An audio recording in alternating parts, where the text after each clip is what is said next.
I grew up in a brown Asian household. I've got two parents, and they had, even though they're more liberal compared to other Asian parents that you might come across, they have very transphobic, homophobic views that they would project onto me. For example, when I started dressing more masculine, my mum sort of cottoned on and was like, oh, if I wanted a boy, I would have aborted you. You're out of the world. You come out as a guy.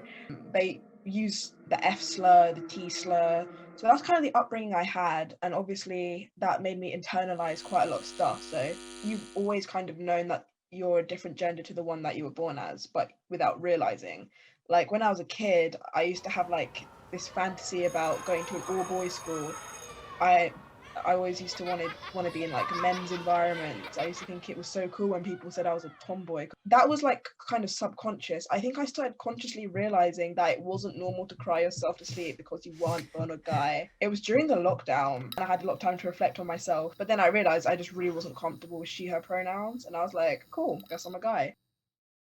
Mainly the discouraging factors in like accepting myself was like that whole family dynamic, not just like my parents, but the whole extended family and like that I'm like the South Asian culture because I'm like half Indian, half Sri Lankan.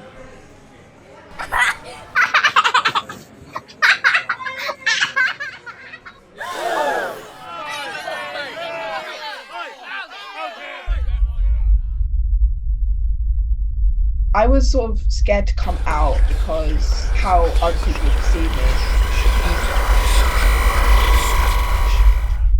I thought that people would react really, really badly because I just assumed everyone was going to be like my parents. My biggest fear is that my parents find out I'm trans before I'm financially stable and I'm on the streets. They would restrict my internet access if they found out. They would not let me go out see my friends because they'd blame them for making me gay, making me trans.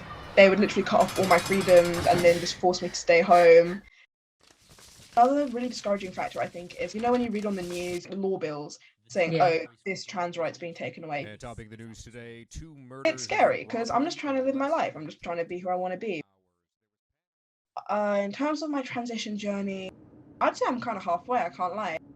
But I feel like until I get top surgery, I won't feel comfortable enough. Yeah, I can't really get that done on the NHS because you need to be on T. So I've looked into it privately and I found somewhere in Glasgow. It's like 10 grand. So I don't think I'll be able to get top surgery until I'm like 25.